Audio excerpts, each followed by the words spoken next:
السلام عليكم كني waa dhambaal ku socda mid kastoo wax qiyaamay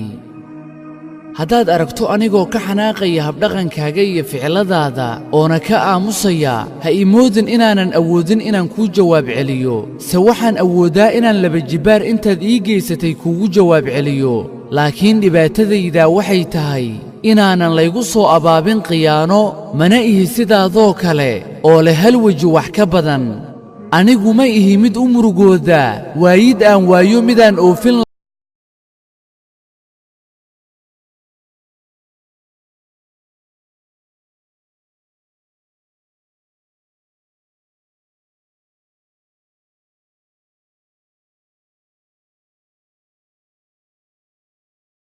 oo aniguna ma ahaan doono mid kula qaada tallaabo kastoo aad qaaddo weliba anigoo awooda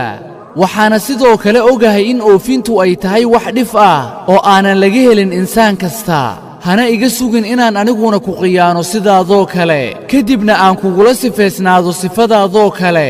ogowna qasnada gacantaada maalin soo gashay oo aad dayacday inuu imaan doono qof qiimaheeda qadarin doona